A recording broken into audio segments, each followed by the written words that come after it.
صدق اللہ العظیم وصدق رسولہ النبی الکریم العظیم ان اللہ وملائکتہ یصلون علی النبی یا ایھا الذین آمنوا صلوا علیہ وسلموا تسلیما. صلوات پڑھیے.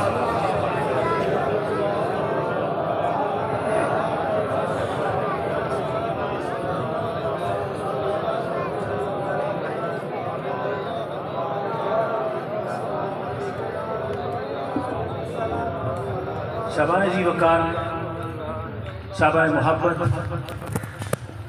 صاحبان شوق اور صاحبان ذوق، ہمیشہ کہا ادب خردگان نگاہ محبت، ادب خردگان نگاہ ولایت.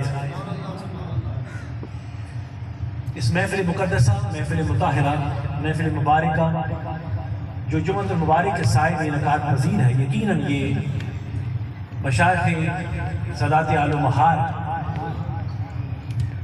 کے عرس کے سلسلے میں انعقاد پذیر ہے. یہ گلیاں بھی کے گواہ ہیں کہ کس طرح سے میرے حضرت نے یہاں کلمہ پڑھایا ہے. آج ان کے لگائے پودے تناور درخت بنتا ہوا دیکھتا ہوں تو سبحان اللہ کہنے کو دل کرتا ہے. اللہ پاک اس کھیتی کو ہر بیماری سے محفوظ رکھے اور ہمیشہ خزاؤں کو دور فرما کر بہاریں عطا فرمائے، اور اللہ تبارک و تعالیٰ آپ کی نسلوں تک بھی اس فیض کو منتقل فرمائے. سوانی جی وقار، میری دعا ہے کہ یہ اولیاء جہاں آپ کے قلوب وزان کو مطالعہ منور فرمائیں، وہیں پر نبی آخر الزمان کی رحمتوں کا سایہ ہم سب کے سروں پر سلامت تا قیامت رکھیں، اور وہ قاضی الحاجات ہمارے گھروں میں جانے سے پہلے ہماری حاجت روائی فرمائے، مشکل کشائی بھی اور غریب نوازی بھی فرمائے. انہی دعائیہ کلمات کو اکتفا کرتا ہوں. دعا اس لیے زیادہ لمبی دی کیونکہ دوست تقریباً 1.5 سال کے بعد حاضر ہوا. ایک دفعہ شاید مس ہوا جو پچھلا سردیوں کا موسم تھا. الحمدللہ آج پھر آپ کے سامنے خود کو پا کر مجھے بڑی تسلی ہو رہی ہے. شاہبان جی وقار، میں نے آپ کی خدمت میں سورہ مائدہ کی آیت 35 کو ہدیہ کرنے کا شرف حاصل کیا. اس آیت کریمہ کے ذیل میں رہتے ہوئے آج اختصار کے ساتھ جس گفتگو کے تقاضوں سے متصل ہونا ہے وہ ہے وسیلہ. وسیلہ کیا ہے؟ سب سے بڑا وسیلہ کیا ہے؟ سب سے اول وسیلہ کیا ہے؟ اور وسیلے کا فیض کس کس انداز سے ہم تک منتقل ہوتا ہے، اور وسیلے کو پکڑنا ضروری کیوں ہے؟ یہ وہ چند اشارات ہیں کہ جس کو ہم نے احاطہ گفتگو میں لانا ہے اور آپ کی دعاؤں کو مستحق کرنا ہے.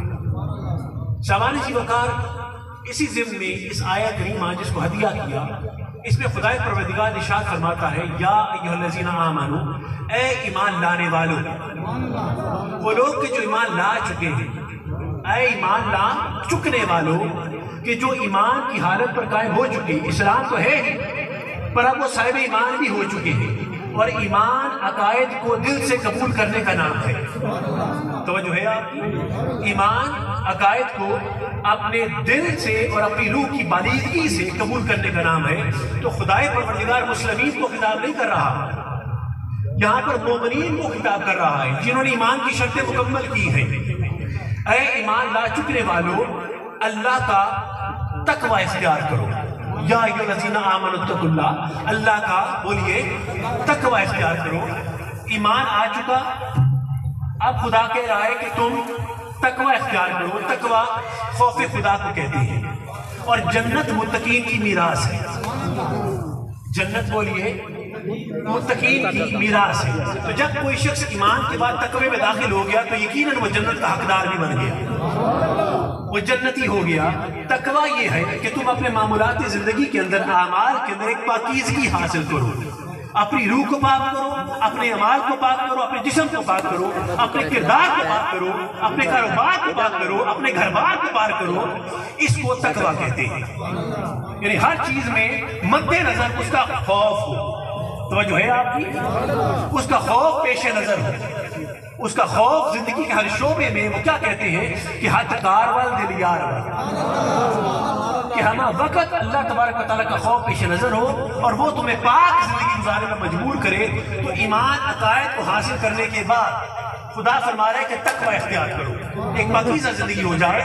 اور قرآن فرماتا ہے کہ جنت متقین کی میراث ہے، تو اب جنت بھی حاصل ہو گئی، یعنی نماز روزہ زکوٰۃ ہے سب حاصل ہے، عقیدہ بھی مضبوط ہے، تقوی بھی آ گیا اور انسان جنتی بھی ہو گیا۔ باوجود اس کے خدا فرما رہا ہے کہ ہاں ایک چیز اور ہے، ایک چیز اور ہے۔ خدا فرما رہا ہے کہ اگر تم چاہتے ہو کہ خدا کا اور قرب حاصل کر لو، اس کے حبیب سے اور قریب ہو جاؤ، تو خدا فرماتا ہے ایمان اور تقوی حاصل کرنے کے بعد وَابْتَغُوا إِلَيْهِ الْوَسِيلَةَ، تم خدا تک پہنچنے کے لیے وسیلہ تلاش کرو، تم خدا تک پہنچنے کے لیے وسیلہ تلاش کرو۔ یہ نہیں کہا کہ وسیلہ بناؤ، صاحبان وقار یہ نہیں کہا کہ وسیلہ بناؤ، بلکہ کہا وسیلہ تلاش کرو۔ یعنی خدا فرمانا یہ چاہ رہا ہے کہ وسیلہ بنانا خدا کا کام ہے، تلاش کرنا مومن کا کام ہے۔ ہم یہاں پر جتنے رسول خدا کی دستگاہ کے طالب علم بیٹھے ہیں اور حضور کی محبتوں کو، نگاہ شفقت کو سمیٹنے کے لیے بیٹھے ہیں، صاحبان وقار ہمارا یہ عقیدہ ہے کہ ہم وسیلہ خود نہیں بناتے بلکہ خدا وسیلہ بناتا ہے، اور مومن کا کام ہے کہ اس کو تلاش کرے۔ یعنی ہم خود ساختہ وسیلے کا قائل نہیں، خدا ساختہ وسیلے کے قائل ہے۔ یہاں پر مومن اور کافر کی پہچان بھی بناتی ہے کہ کافر وہ ہے جو اپنے وسیلے خود بناتا ہے، خود اپنے ہاتھوں سے بناتا ہے، کسی کو اپنے لیے وسیلہ قرار دے دیا، خود بناتا ہے اور خود ہی اس کا نیاز چھیڑتا ہے، خود ہی اس سے منتیں مرادیں پیش کرتا ہے، اپنے ہاتھوں سے بناتا ہے اور خود ہی اپنی التجائیں اور مناجات اس کی بارگاہ میں پیش کرتا، اس کے سامنے پیش کرتا ہے۔ لیکن مومن وہ ہے کہ جو اپنا وسیلہ اپنے ہاتھ سے نہیں بناتا بلکہ اس کے لیے اس کا وسیلہ خدا بناتا ہے، اور بنا کر اپنی نشانیاں بنا کر، شاعر اللہ بنا کر وہ جگہ جگہ پر رکھ دیتا ہے، اور تمہیں حکم دیتا ہے کہ اب میں نے وسیلہ بنا دیا، تمہارا کام ہے اس وسیلے کو جا کے تلاش کرو، تمہارا کام ہے کہ اس وسیلے کو جا کر بولیے۔ توجہ ہے آپ کی؟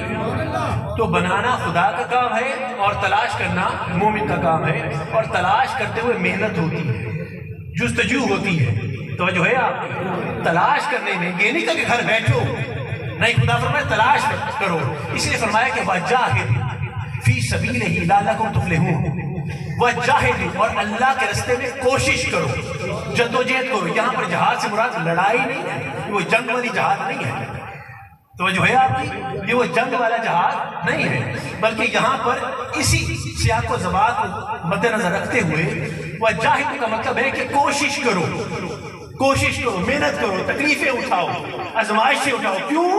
تاکہ تم اس وسیلے تک پہنچ سکو، اور جب وہ سبیل تمہیں مل جائے تو پھر یقیناً تمہارے لیے فلاح ہے۔ صاحبان وقار اب یہاں تک تو پتہ لگ گیا کہ خدا فرما رہا ہے کہ اگر تم نے درجات بلند کرنے ہیں جنت کے بھی تو تم وسیلے کو پکڑو۔ تو کوشچن پیدا ہوتا ہے کہ وسیلہ ہے کیا؟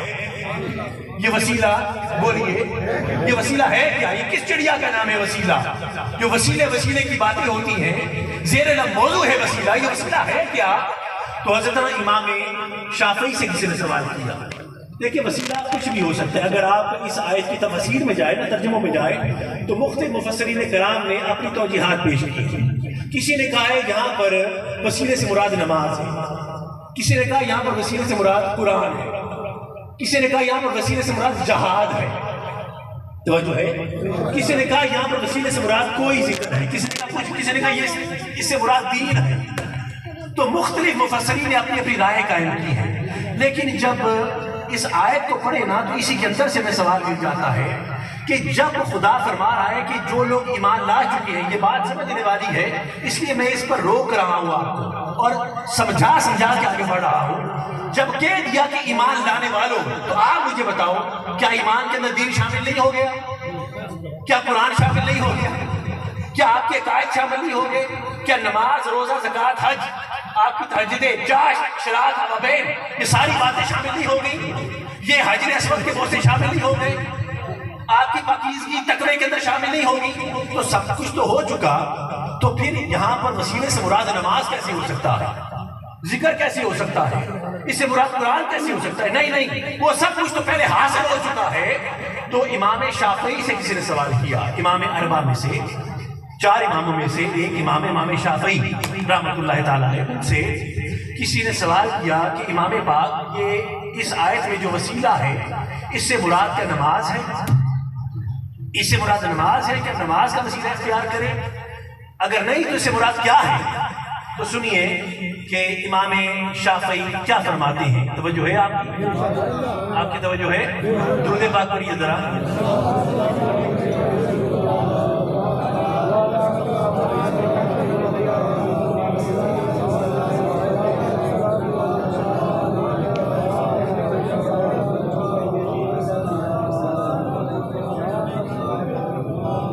دوسری دوبارہ پڑھیے۔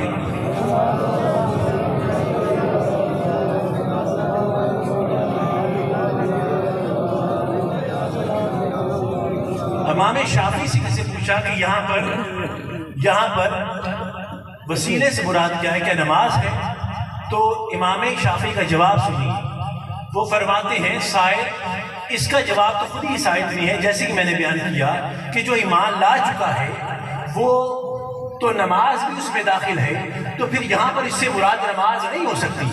یہاں پر وسیلے سے مراد نماز بولیے نہیں ہے، یہاں پر وسیلے سے مراد کوئی روزہ زکوٰۃ حج نہیں ہے، بلکہ امام شافعی فرماتے ہیں کہ سننے والے سن، یہاں پر وسیلے سے مراد وہ ہستی ہے کہ جو شافعی قبر بھی ہے، جو شافعی محشر بھی ہے، یعنی یہاں پر وسیلے سے مراد نماز نہیں ہے، بلکہ وسیلے سے مراد وہ ذات ہے کہ جس پر درود پڑے بغیر تمہاری نماز بھی قبول نہیں ہوتی۔ یعنی شوق تیرا اگر نہ ہو، میری نماز کا امام، میرا قیام بھی حجاب، میرا سجود بھی حجاب۔ یہاں پر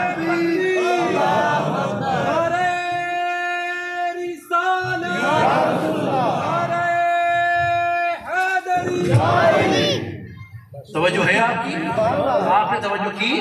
میں نے زیادہ بنیاد استوار کرنے کے لیے اس پر زیادہ وقت لیا اور اپنے عمومی انداز سے ہٹ کر میں نے تھوڑا سا ترسیہ انداز کے اندر آپ کو بات سمجھانے کی کوشش کی کہ امام شافعی فرماتے ہیں کہ یہاں پر نماز وسیلہ نہیں ہے، بلکہ اس سے مراد وہ ہستی ہے کہ جو شافعی قبر بھی ہے اور شافعی محشر بھی ہے، یعنی اس سے مراد نماز نہیں ہے، بلکہ وہ ذات ہے کہ جس پر درود پڑے بغیر خود تمہاری نماز بھی مقبول نہیں ہوتی۔ یعنی شوق تیرا اگر نہ ہو، میری نماز کا امام، میرا قیام بھی حجاب، میرا سجود بھی حجاب، اور نماز اچھی، روزہ اچھا، حج اچھا، زکوٰۃ اچھی، باوجود اس کے میں مسلمان ہو نہیں سکتا۔ جب تک کٹ مروں میں خواجہ بتا کی چوکٹ پر، خدا شاہد ہے کہ میں ایمان ہو نہیں سکتا۔ تو اس سے مراد کملی والے مصطفیٰ ہے، حضور کی ذات بھی ہے، حضور کی آل کی ذات بھی ہے، حضور کی آل پاک بھی ہے، جو درود کے مستحق ہیں، جن کے توسل سے نماز قبول ہوتی ہے، تو وہی اس مقام وسیلہ میں شامل ہے۔ اور تمہیں حکم ہے کہ آپ اس وسیلے کو پکڑ لو، اب اس وسیلے کو پکڑ لو، اور میرا ایمان ہے کہ بینی والوں نے خوب پکڑ کے رکھا ہے، اس وسیلے کو خوب پکڑ کے، ابھی نہیں پکڑا، جدی کچھ نہیں پکڑا ہوا ہے۔ اور اللہ پاک اس دامن مصطفیٰ ہمارے ہاتھوں میں ہمیشہ کے لیے عطا فرمائے اور ہماری نسلوں کے ہاتھوں میں بھی عطا فرمائے۔ توجہ کی آپ نے؟ اب صاحبان جی وقار الشفا، توجہ ہے آپ نے؟ الشفا ایک سیرت کی کتاب ہے، اس کے اندر قاضی ایاز نے سیرت کی 4 کتابیں ہیں، اس میں سے ایک کتاب ہے الشفا۔ اس کے اندر حضرتنا امام مالک اور ابو جعفر المنصور اس سے متعلق ایک مناظرہ ہے، ایک بڑا جابر اور منصور ایک بہت ظالم بادشاہ گزرا تھا، اس کے درمیان حرم نبوی میں کھڑے ہو کر، کہاں پر بولی، کہاں پر؟ مسجد نبوی میں کھڑے ہو کر ابو جعفر المنصور کے مابین امام مالک اور اس کے مابین ایک مناظرہ ہوا۔ یہ حرم نبوی میں روزہ رسول پر حاضر تھے ابو جعفر منصور امام مالک سے میں اس کا چھوٹا سا حصہ پیش کر رہا ہوں، معروف واقعہ ہے شفا کا، بیٹھ جائیے بیٹا۔ امام مالک سے سوال کرتا ہے، سنیے آپ، امام مالک سے سوال کرتا ہے کہ امام مالک یہ بیان کیجئے کہ ہم نے بیت اللہ کی زیارت کر لی، ہم نے خانہ خدا کی زیارت بولیے کر لی، ہم نے تمام مناسک ادا کر لی، طواف کعبہ کر لیا، حجر اسود کے بوسے لے لیے، صفا مروہ کی صحیح کر لی، وہاں پر جب ہم حاضر تھے تو ہم کعبہ کی طرف منہ کر کے دعا کرتے تھے، ہاتھ اٹھا کر دعا کرتے تھے، مناجات پیش کرتے تھے، جھولیاں پھیلاتے تھے، سجدے کرتے تھے۔ اب ہم حرم نبوی میں آ گئے ہیں، مسجد نبوی میں ہیں اور روضہ رسول کے سامنے کھڑے ہیں، روضہ رسول کے سامنے کھڑے ہیں، تو یہ بیان کیجیے کہ وہاں پر تو کعبے کی طرف منہ کر کے دعا کرتے تھے، یہاں پر ہم کس طرف منہ کر کے دعا کریں؟ یہاں پر ہم کس طرف بولیے منہ کر کے دعا کریں؟ تو اب امام مالک کا جواب سنو۔ امام مالک فرماتے ہیں کہ ابو منصور الجعفر، ابو جعفر المنصور، تو نے بیت اللہ کا حج کر لیا یا طواف کر لیا، تو وہاں کے سارے مناسک ادا کر کے آیا اور وہاں پر تو نے اس کے سامنے منہ کر کے دعا کی، اب تو روضہ رسول پر کھڑا ہو کر مجھ سے سوال کرتا ہے کہ میں کس طرف منہ کر کے دعا کروں؟ تو اس کی طرف منہ کر کے دعا کر کہ جس کے توسل سے آدم کی توبہ قبول ہوئی تھی، یعنی اب تو کعبے کی طرف منہ کر کے دعا کر۔ تبھی تو کہتے ہیں کہ حاجیوں آؤ شہنشاہ کا روزہ دیکھو، اب کعبہ تو دیکھ چکے، کعبے کا بھی کعبہ دیکھو، کعبہ تو دیکھ چکے، اب کعبے کا بھی کعبہ دیکھو۔ تو مجھ سے سوال کرتا ہے کس طرح منہ کرنا ہے؟ نادان، اس طرح منہ کر کے دعا کر جو کعبے کا بھی کعبہ ہے، جو بولیے کعبے کا بھی کعبہ ہے، کہ جب پیدا ہوتا ہے تو خود کعبے کی دیواریں بھی جھک کر مصطفیٰ کو سلام کرتی ہیں۔ اور یہ حاجی اسود کی بات کرتا ہے، جب حضور آتے ہیں تو باہر نکل کر میرے مصطفیٰ کے لب و رخسار کو چومنے لگ جاتا ہے۔ تو مجھ سے پوچھتا ہے کس کی طرف سے کر کے دعا کرنی ہے؟ اس کی طرف منہ کر کے دعا کر جس کے توسل سے آدم کی توبہ قبول ہوئی تھی، اور جس کے توسل سے نوح کی کشتی پار لگی تھی، تو اس کے توسل سے دعا کر۔ توجہ ہے کی آپ نے؟ توجہ ہے آپ سب کی؟ شاہبان جی وقار، حضرتنا امام مالک صاحب نے اسی بات کو، جو کہ وسیلہ موضوع ہے، اسی بات کو میں ایک اور انداز سے پیش کرتا ہوں۔ توجہ ہے آپ کی اور میری گفتگو منتقل ہو رہی ہے آپ تک؟ امام ابن تیمیہ غیر مقلدین کا ایک پیشوا ہے، شیخ ہے، امام گزرا ہے، اس کا یہ فتویٰ ہے، توجہ ہے آپ کی، اس کا یہ فتویٰ ہے کہ زیارت قبر رسول کی نیت کرنا اور نیت کر کے وہاں جانا یہ حرام ہے۔ یہ میں اسی وسیلے پر ہی رہ رہا ہوں، یہ حرام ہے۔ کس نے کہا؟ ابن تیمیہ۔ یہ غیر مقلد ہمارے دوستوں کا پیشوا ہے، ان کا امام ہے، ٹھیک ہے، اور ان کے نزدیک بڑا جید عالم بھی ہے، اپنے وقت کا ہوگا۔ لیکن مجھے ابن بطوطہ کی ایک بات یاد آئی۔ ابن بطوطہ ایک بڑا سیر کرنے والا اور ایک ملک پھرنے والا اور ایک بڑا مورخ نظرہ ہے۔ ابن بطوطہ کہتا ہے ایک مرتبہ میں دمشق کی مسجد میں بیٹھا تھا، دمشق کی مسجد میں، اور وہاں پر ابن تیمیہ خطبہ دے رہے تھے اور ممبر پر بیٹھے تھے، اور ممبر کی اوپر والی سیڑھی پر بیٹھے ہوئے تھے، اوپر والے سٹیپ پہ بیٹھے تھے۔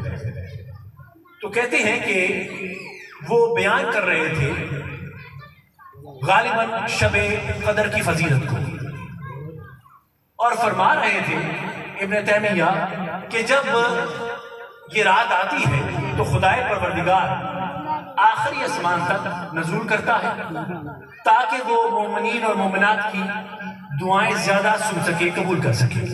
یہ وہ بیان کر رہا ہے، ٹھیک ہے، اچھی بات ہے، وہ کہہ رہا ہے کہ وہ نزول کرتا ہے آخری آسمان تک۔ کسی نے، آپ جیسے سادہ ہمارے دوست ہوتے ہیں، کسی نے اٹھ کر سوال کر لیا، سادہ لوگ ہوتے ہیں، سادہ ذہن کے ہوتے ہیں، ان کا جناب وہ تو خدا ہے، وہ سب سے آخری زبان پر کیسے اترتا ہے، سب سے آخری زبان پر وہ کیسے نزول کرتا ہے؟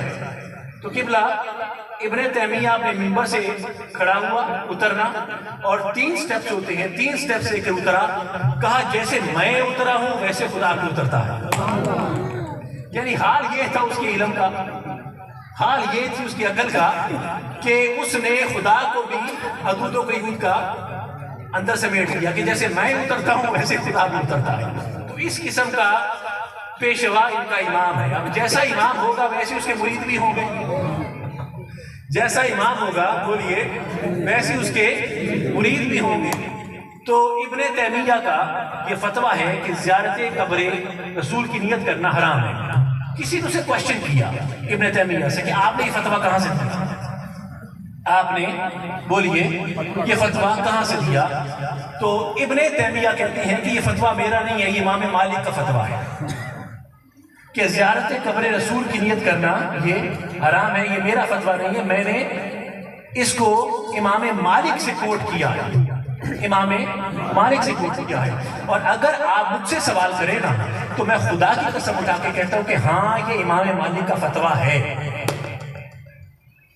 یہ امام مالک کا فتویٰ ہے کہ زیارت قبر رسول کی نیت کرنا یہ حرام ہے۔ لیکن جیسے مجھے کوئی شخص میرے دوست اکثر رائے تک ہوتے ہیں تو بطور محبت کے میں اپنی کتاب لا کے دیتے ہیں کہ جناب آپ کتاب پڑھیے اور اپنے تاثرات دیجیے۔ اب ہمارے پاس اتنا وقت نہیں ہوتا کہ ہم ساری کتاب پڑھ سکیں، ہم کیا کرتے ہیں کہ چیدہ مقامات پڑھتے ہیں، جہاں نظر پڑی سے تھوڑا سا پڑھ کے نیکسٹ پیج کر دیا یا نیکسٹ چیپٹر پہ چلے گئے، اگلے باب پہ چلے گئے، وہاں سے پڑھا، تھوڑا بہت پڑھ کر اندازہ کیا اور تاثرات لکھ دیے۔ ایسے اکثر ہوتا ہے کہ انسان سے مکمل نہیں پڑھا جاتا تو جلد بازی میں کچھ پڑھتا ہے۔ کچھ ایسا ہی دھوکہ ابن تیمیہ کو بھی ہوا، توجہ ہے ابن تیمیہ کو بھی کچھ ایسا دھوکہ ہوا۔ اس نے امام مالک کا جب فتویٰ پڑھا نا تو صرف نظر وہاں پر گئی کہ امام مالک فرماتے ہیں کہ زیارت قبر رسول کی نیت کرنا یہ حرام ہے، اور وہیں پر کتاب بند کر دی، وہاں پر بک کو کلوز کر دیا، کتاب بند کر دی۔ یہ زحمت ہی نہ کی کہ سیاق و سباق دیکھ لیں کہ پہلے کیا لکھا ہے بعد میں کیا لکھا ہے، اور جٹ سے فتویٰ دے دیا کہ بھئی امام مالک نے فرمایا کہ زیارت قبر رسول کی نیت کرنا حرام ہے، اور لوگوں میں ایک انتشار برپا کر دیا اور لوگوں کے قائد دباؤ برباد کر کے رکھ دیے۔ حال یہ ہے کہ آج گلی کوچوں بازاروں کے چوراہے کے اندر ہمارے نوجوانوں کو برگلایا جا رہا ہے صرف اسی بنیاد پر کہ دیکھیں وہاں کی نیت کرنا یہ حرام ہے، کیونکہ امام مالک نے کہا تھا اور ابن تیمیہ نے اس کا فتویٰ دیا۔ بھئی اگر وہ پڑھ لیتا اس وقت کہ پہلے کیا لکھا بعد میں کیا لکھا، اتنا بڑا عالم تھا ہوگا، پر اکثر دھوکہ کھا جاتے ہیں عالم، اکثر علماء بھی دھوکہ کھا، وہ بھی دھوکہ کھا گیا۔ کاش وہ پڑھ لیتا تو آج یہ عذاب نہ جھیلنا پڑتا۔ اب سنیے کہ امام مالک کا پورا فتویٰ کیا تھا۔ امام مالک نے لکھا کہ ہاں قبر رسول کی نیت کرنا حرام ہے، قبر رسول کی نیت کرنا حرام ہے۔ آگے فرماتے ہیں تم جب مدینے جاتے ہو تو قبر کی نیت کر کے نہ جاؤ بلکہ زندہ رسول کی نیت کر کے جاؤ، تم قبر کی نیت کر کے نہ جاؤ بلکہ زندہ مصطفیٰ کی نیت کر کے جاؤ۔ یعنی اس دل میں یقین رہتا ہے، شاید نہیں رہتا، زندہ کا جو مسکن ہو وہ مرکز نہیں رہتا۔ ایمان ہے میرا کہ وہ زندہ ہے حرم میں، خالی کبھی ایوان محمد نہیں رہتا، خالی کبھی ایوان محمد۔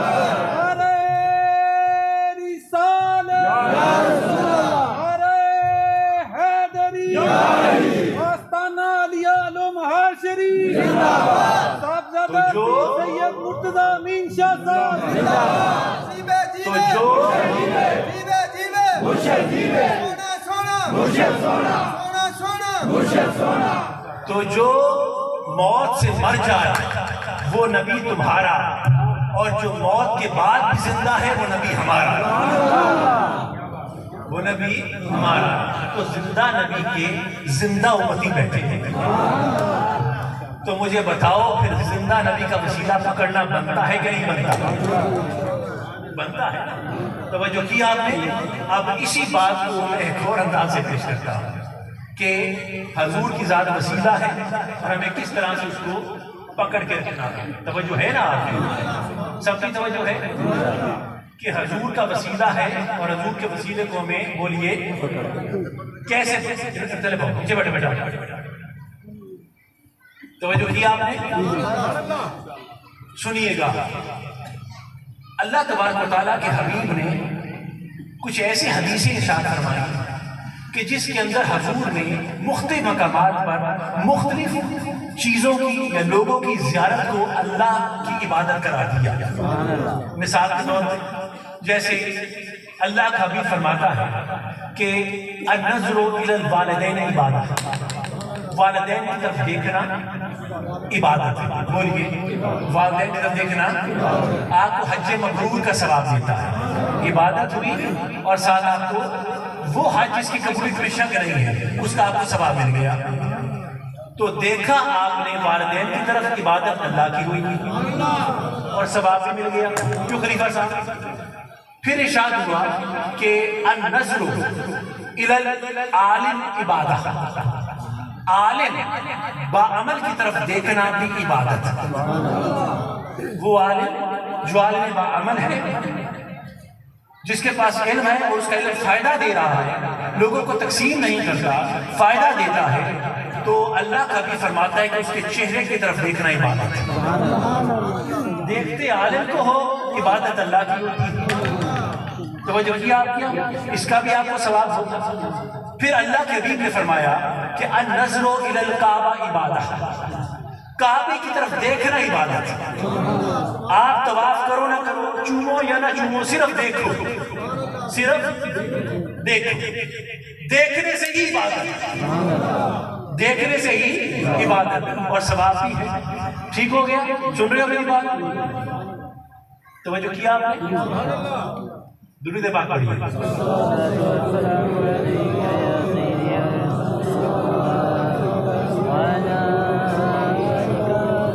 درود آپ کو بار بار اس لیے کہتا ہوں کیونکہ جو کہا وہ اس کے صدقے قبول ہوتا چلا جائے اور ہمارے حرف پر نام محمد کے وسیلے کی مہر لگتے چلی جائے. ٹھیک ہو گیا؟ 3 ہو گئے. چوتھا سنیے. میرے نبی نے فرمایا کہ النظر الی البحر عبادت، سمندر کی طرف دیکھنا عبادت ہے. کیونکہ سمندر کی ہیبت اور اس کی وسعت آپ کو خدائے پروردگار کا جلال یاد دلاتی ہے. وہ کتنی شان بزرگ و برتر ہے. میں اکثر دیکھتا ہوں لہروں کو آتے جاتے تو ایسے محسوس ہوتا ہے جیسے کہ انا للہ و انا الیہ راجعون پڑھ رہے ہیں کہ جہاں سے آئے ہیں وہاں واپس چلے جانا ہے.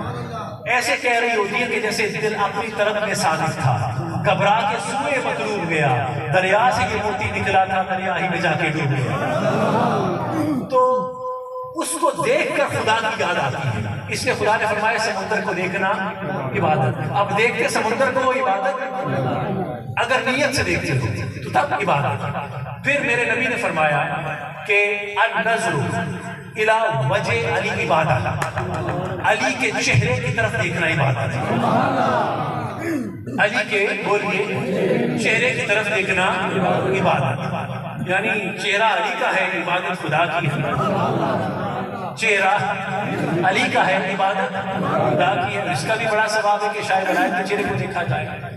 پھر میرے نبی نے فرمایا ایک طالب علم جب اپنے مکتب کی طرف سفر کرنا شروع کرتا ہے، جب تک واپس نہیں آتا، جتنے قدم اٹھا کے جاتا ہے، جتنا سفر کرتا ہے، وہ سب کا سب خدا کی عبادت ہے. وہ سب کا سب خدا کی عبادت. جب تک واپس گھر نہیں آتا وہ ساری کی ساری عبادت. تو کتنی قسمیں ہیں؟ سب کا ثواب ہے. مان لیا؟ بولو نا، سب کا ثواب ہے. لیکن میرا کوشچن ہے، آج ایک سوال ہے کہ عبادت کا ثواب تو ہے، لیکن ثواب پانے کے بعد کسی بھی عبادت کے بعد خدا نے آپ سے بخشش کا وعدہ کیا کہ میں آپ کو بخش دوں گا. مجھے کوئی ایک عبادت لا کے دکھا دو جس کے لیے ثواب تو بیان ہوا ہے کہ حج کا ثواب ملے گا، فلاں ثواب ملے گا، فلاں ثواب ملے گا، یہ عبادت کرو ایسا ملے گا. پر بتاؤ ثواب کے بعد خدا نے یہ کہا کہ ہاں تم بخشے جاؤ، تمہاری بخشش پکی ہوگی، گارنٹی دیتا ہوں پکی ہو جائے گی. بولیے نہیں؟ بولیے ہے کہ نہیں؟ کہیں نہیں ملتا. حضرت عثمان غنی فرماتے ہیں حدیث پاک حدیث صحیح ہے کہ جو لا الہ الا اللہ کہے محمد رسول اللہ تو وہ جنتی ہے.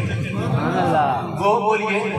میرا کوئسچن ہے کہ اتنی امت مسلمہ ہے, سب پڑھتی ہے لا الہ الا محمد رسول اللہ, کوئی ڈاکو ہے, کوئی چور ہے, کوئی لٹیرا ہے, کوئی لفنگا ہے, کوئی ظالم ہے, کوئی زانی ہے, کوئی جواری ہے, کوئی شرابی ہے, کوئی قتل کرتا ہے, کوئی لوگوں کے حق مارتا پھرتا ہے. زیادہ لوگ ایسے ہیں, زیادہ لوگ اس طرف مائل ہیں. تو مجھے بتائے وہ بھی تو کلمہ پڑھتے ہیں سارے, تو کیا وہ سارے کے سارے جنتی؟ یعنی اب جو کچھ مرضی کرتے چلے جاؤ, بس لا الہ الا محمد رسول اللہ پڑھو تو تم جنتی ہو گئے. کیا اس کا مطلب یہ ہے؟ نہیں, اس کا مطلب یہ ہرگز نہیں ہے. اس کا مطلب یہ ہے کہ جب تم نے لا الہ الا اللہ محمد رسول اللہ پڑھا, دل سے پڑھا, تو تم جنت کے حقدار بن گئے. اب اگر تم اس میں اپنے حق کی حفاظت کرو اور کوئی غلط کاری نہ کرو تو تمہارے لیے جنت واجب ہو چکی ہے. اس کا مطلب یہ ہے کہ یہ حق تمہارا بن چکا, اب تمہارا کام ہے کہ اس حق کی حفاظت کرو.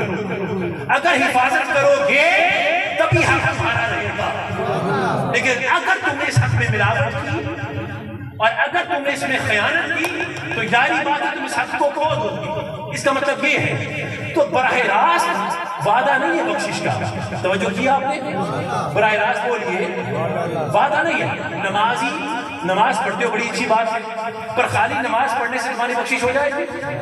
اور کچھ نہ کرو, جو مرضی کرتے پھرو, کھلی چھٹی ہے تمہیں.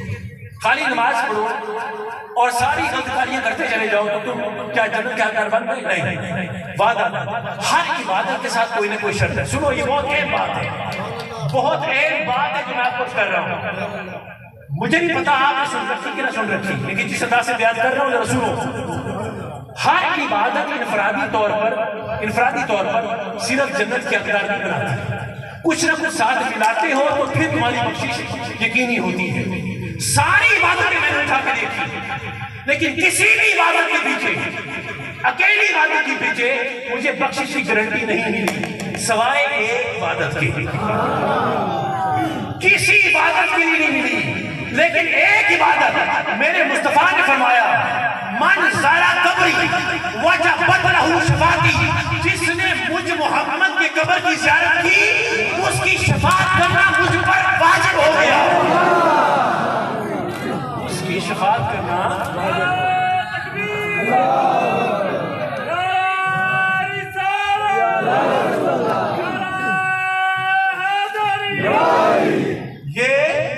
سنن دارقطنی کی حدیث ہے کہ فرمایا مصطفیٰ نے کہ کسی عبادت کے لیے براہ راست بخشش کا وعدہ نہیں ہے سوائے ایک عبادت کے کہ جب زائر میرے روزے میں حاضر ہوتا ہے. فرمایا من زارا قبری وجبت لہ شفاعتی, جس نے میرے قبر کی زیارت کی اس کی شفاعت کرنا مجھ محمد پر واجب ہو گیا.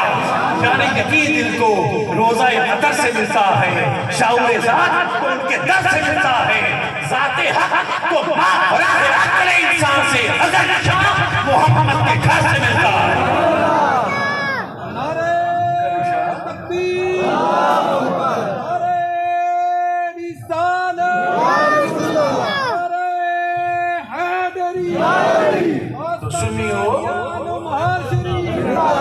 تو سنیو, اور کوئی عبادت قبول ہو نہ ہو, لیکن در حبیب پر حاضر ہونا یہ ایسی عبادت ہے جو بلا مشروط, بغیر کسی شرط کے اللہ پاک فوراً قبول کرتا ہے. قبول کر کے تمہاری شفاعت مصطفیٰ فرماتے ہیں اور یقیناً تم مغفرت کے قابل ہو جاتے ہیں.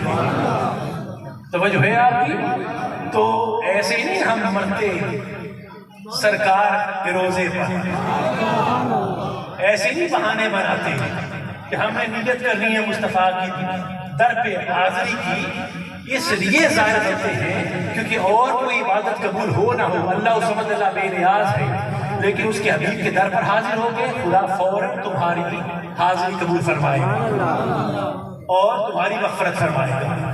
اب آپ کو پوچھنے کا حق ہے, منطقی لوگ بیٹھے ہوں گے, ذہن میں کوشچن آ سکتا ہے کہ جناب یہ تو فن خطابت کی اختراع ہے, دلیل دیجیے, کوئی دلیل آئیے. تو میں قرآن مجید کے 2 مقامات سے 2 آیات بڑی معروف پیش کرتا ہوں. تو جو ہے آپ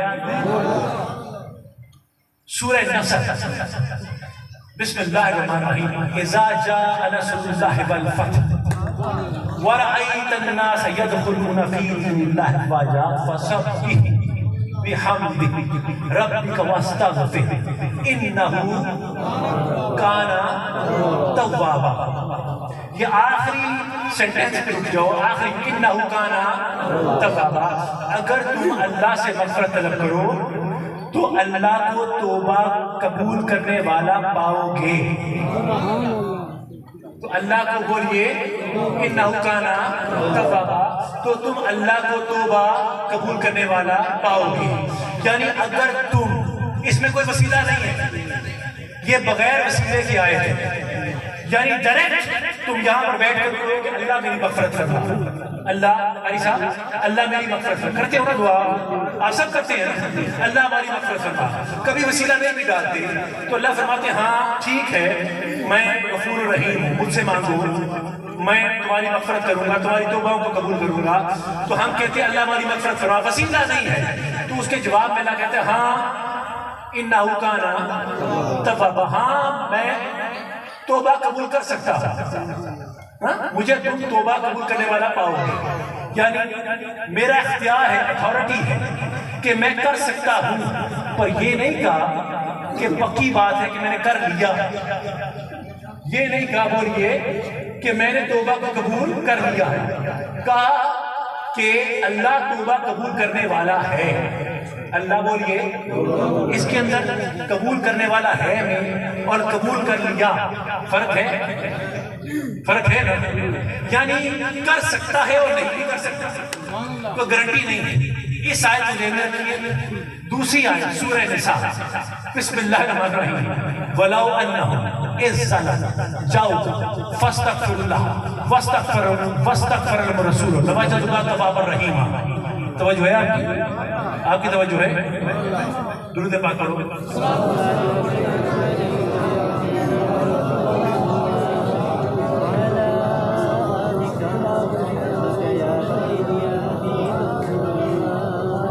توجہ کیا آپ نے؟ خدا فرماتا ہے کہ اگر لوگ اپنی جانوں پر ظلم کر رہے ہیں، لَوَجَدُوا اللَّهَ تَوَّابًا رَحِيمًا، اس پہ ذرا روکوں گا آپ کو.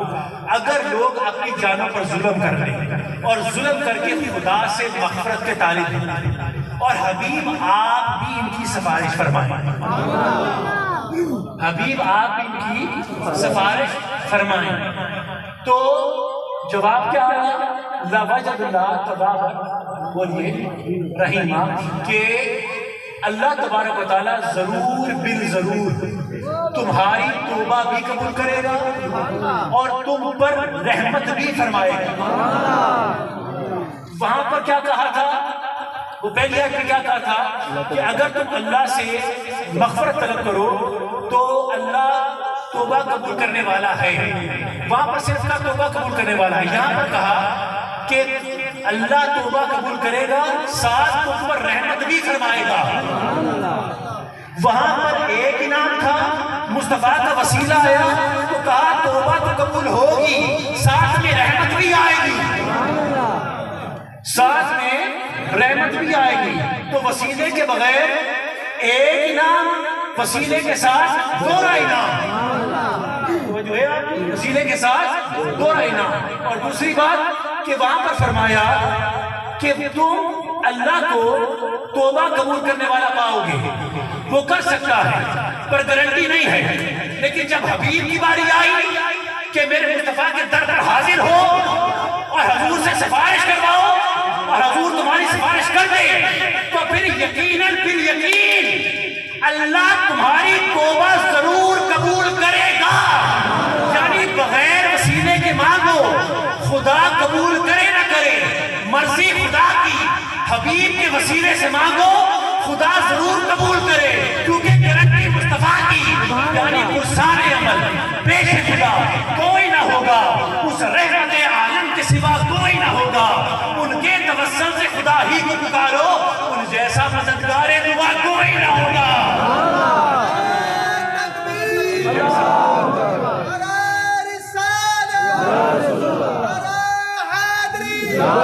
شان مصطفیٰ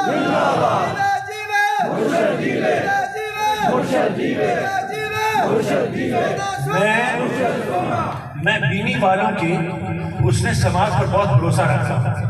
وہ تم بارڈر کے لوگ، لیکن خدا کی قسم میں نے اپنی طریقت کی ابتدا ہی تمہارے علاقے سے کی ہے. یہ لڑکا اٹھو کھڑے ہو، یہ بیٹھا ہے. میں نے اپنے باپ کی مثال کے بعد اگر کسی کو سب سے پہلے اپنے سلسلے میں شامل کیا تو وہ یہ تھا، اور یہ آپ کے بارڈر کا ہے. یہ وہاں چاروے کا، یہ وہاں کا لڑکا ہے اور نعت پڑھتا ہے. سو ہم نے تو آغاز بھی نعت ہی سے کی، نعت خاں سے کی. تو جو ہے اس لیے میں کر رہا ہوں کہ مجھے بینی کے حسن سماعت پر بہت بھروسہ ہے. مجھے بیٹھے مجھے بہت بھروسہ ہے. مجھے اپنے کلام کی کجمج ہونے میں کوئی بھروسہ نہیں ہے، لیکن میں آپ کے حسن سماعت پر بھروسہ رکھتا ہوں. ٹھیک ہو گیا؟ تو اگر تم مصطفیٰ کے وسیلے سے مانگتے ہو نا، جھولی پھیلاتے ہو، تو خود خدا فرماتا ہے سورہ نساء میں کہ ایک تو میں تمہاری توبہ ضرور قبول کروں گا. شک ہی ختم کر دیا. ڈائریکٹ مانگو تو شک ہے، شاید کرے نہ کرے، پر جب حبیب کی باری آئی تو خدا فرماتا ہے اب تو سونا آ گیا ہے، اب کوئی باقی چیز باقی نہیں رہی، اب کوئی شرط نہیں رہی. اب تو حبیب کا وسیلہ آ گیا ہے جس کے لیے سب کچھ بنایا. اب انکار کیسے کروں؟ تمہاری توبہ قبول کر لی، ضرور کروں گا. صرف یہ نہیں، اور بھی تحفہ دوں گا، تم پر رحمت بھی کروں گا، اور تم پر رحمت بھی کروں گا. پرسان عمل پیش خدا کوئی نہ ہوگا، اس رحمت عالم کے سوا کوئی نہ ہوگا. ان کے توسل سے خدا ہی کو پکارو، ان جیسا مددگار دعا کوئی نہ ہوگا. ان جیسا مددگار دعا بولیے کوئی نہ ہوگا. اب یہاں تک آ کر گفتگو آپ نے سمیٹی. میں جانتا ہوں میں چھاؤں میں بیٹھا ہوں، کچھ لوگ پیچھے دھوپ میں بھی بیٹھے ہیں. جتنا میں ثواب کما رہا ہوں کلام کر کے شاید سن کر آپ دگنا کما رہے ہیں. مجھے احساس ہے آپ کی محبتوں کا اور آپ کے وقت کا دے رہے ہیں، لیکن اب اگر آیا ہوں تو کچھ کہہ کے جانا چاہتا ہوں. کچھ تھوڑا سا پچھلے سال نہ آنے کا کفارہ، ٹھیک، وہ اس صورت پیدا کیجئے کہ چند گھڑیاں آپ کی سماعتوں پر مجھے برداشت کرنی چاہیے. اللہ تبارک و تعالیٰ آپ کی بات کو قبول فرمائے. اب اسی مقام وسیلہ میں ایک حدیث ہے صحیح مسلم کی، وسیلہ یہ ہے، اور ہم اپنے مقام سے کبھی ادھر ادھر ہوتے نہیں ہیں. وسیلہ ہے صحیح مسلم کی حدیث ہے. مدینے کے قریب ایک بستی تھی، مدینہ کے قریب ایک بستی تھی. اس بستی میں ایک لونڈی تھی، خادمہ لونڈی تھی. وہ ایک کافر سردار کہ جو بڑا گھمنڈی سرکش قسم کا سردار تھا اور بہت گھمنڈی تھا، ظالم تھا. اس کے ہاں وہ کام کرتی تھی، اس کی لونڈی تھی. اکثر جب اس کا مالک کاروبار کے لیے مدینے آتا جاتا تھا تو وہ لونڈی بھی ساتھ آتی تھی. اب جب اکثر آتی تو کہیں سرکار دو عالم سے سریراہ ملاقات ہو جاتی. اب ہو کوئی دل والا اور رخ مصطفیٰ پر اس کی نظر پڑ جائے تو پھر وہ حضور کی زلفوں کا اسیر نہ ہو، یہ کیسے ہو سکتا؟ وہ دعا کا چہرہ اس کے دل کے اندر اپنی جگہ نہ بنا لے، سنیوں یہ کیسے ہو سکتا؟ تمہارا دل مانتا ہے؟ نہیں نا کہ حضور سامنے ہو، ہم چہرہ مصطفیٰ دیکھیں اور ہمارا دل نہ پگھل جائے، بلکہ ہماری جبینیں جھک جائیں. دل تو جھکنے ہیں، شاید جبینیں بھی بے قابو ہو جائیں، جبینیں بھی شاید بے قابو ہو جائے.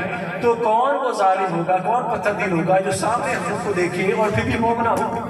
تو اس نے جب حضور کو دیکھا تو حضور کے زلفوں کی اسیر ہو گئی. اب اس نے بار بار آنے سے جانے سے حضور کی محبت اس کے دل میں اور مضبوط ہوتی چلی گئی، حتیٰ کہ ہر طرح کے خوف پر حضور کی محبت غالب آ گئی اور اس نے مصطفیٰ کا کلمہ پڑھ لیا، مسلمان ہو گئی. جب واپس آئی ان کو پتہ لگا تو اس نے اس پر ظلم کی انتہا کر دی. توجہ ہے آپ کی؟